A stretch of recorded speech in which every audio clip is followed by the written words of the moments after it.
Вітаю вас, дорогие сябры.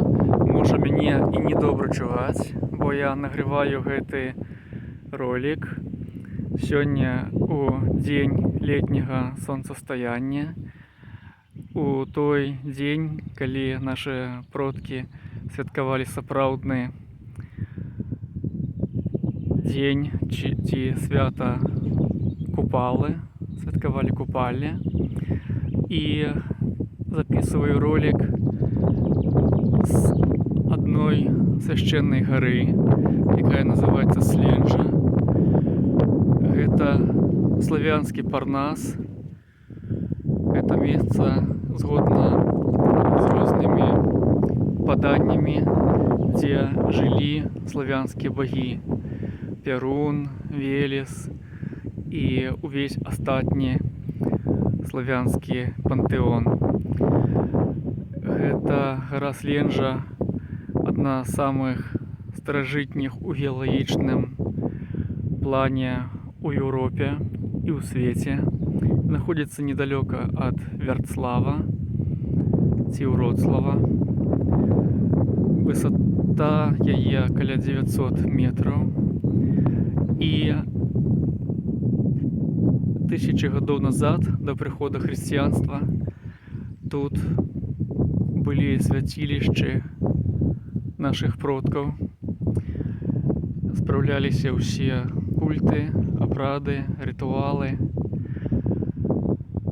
Цяпер, канешне, засталіся толькі музеі, але тут вельмі дзіўная энергетыка, вельмі падобная на священныя месцы ў Індыі, якія я наведаваў. Вельмі моцная энергетыка, вельмі ціха, спакойна. Толькі ветер перашкаджае,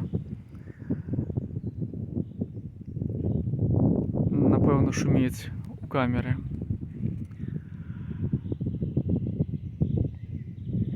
Згодна з рэлігійнымі абрадамі і календарамі дзяржаўнымі, свята купалля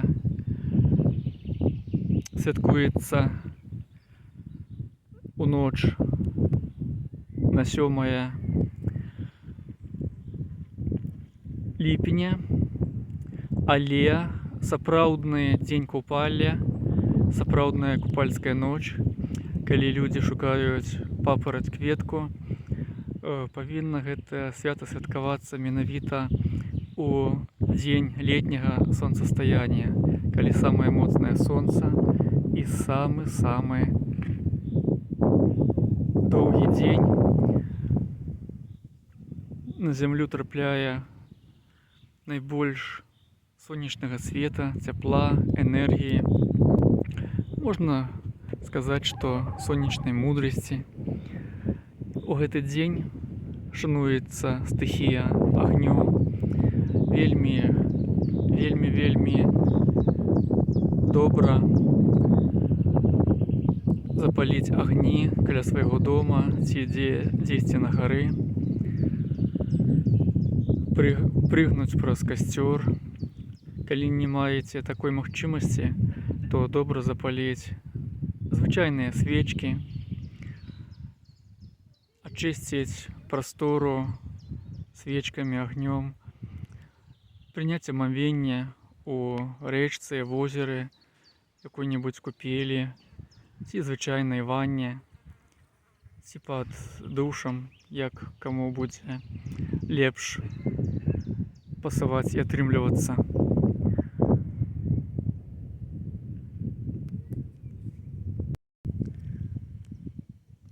Гэты дзень найбольшай сонечнай энергіі, сонечнай энергетики, вельмі прыдатны для унутранай трансфармацыі, для духоўных практыкаў. Засцерагаю таксама, дарагія сябры, вас ад розных глупстваў, якія цяпер прапагандуюцца эзотэрыкамі і шизотэрыкамі і датычацца магічных практык. Справа ў тым, што кожная магічная практыка, якая ў гэты дзень будзе рэалізована, пойдзе ні на карысць, ні шчасцю, ні духоўнаму развіццю, ні духоўнай эвалюцыі чалавека. У гэты дзень вельмі добра дзякаваць сусвет, Бога за жыццё, за тое, што мы маем у гэтым жыцці. Калі прасіць у сусвету штосьці, то гэта здольнасці здабыць гармонію, святло ў душы, раскрыць свой боскі патэнцыял.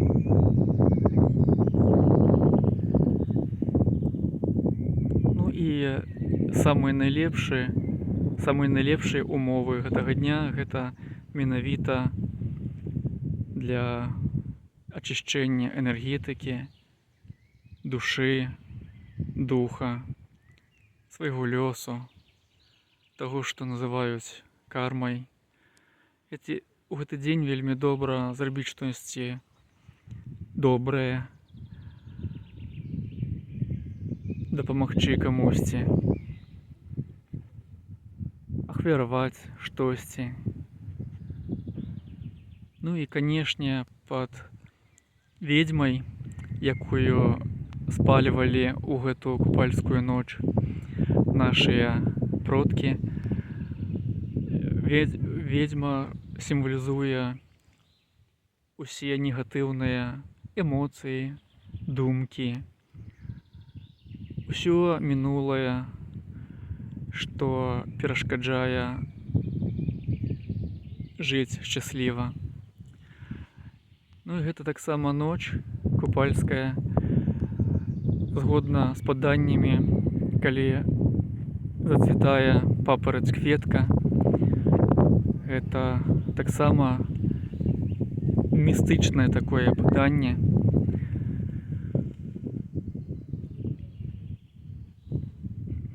Кожны можа сам лічыць, што ў яго жыцці азначае папараць-кветка. Для каго гэта каханне, для каго гэта любоў, для каго гэта міласць боская, для каго гэта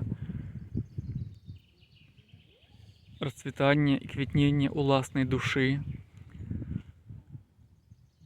Усім жадаю знайсці гэтую папараць-кветку, спачатку ачысціць сваю энергетыку, свае думкі, душу і знайсці у сваёй уласнай душы гэтую папараць-кветку, якая будзе расцвітаць, квітнець разам з вашым жыццём.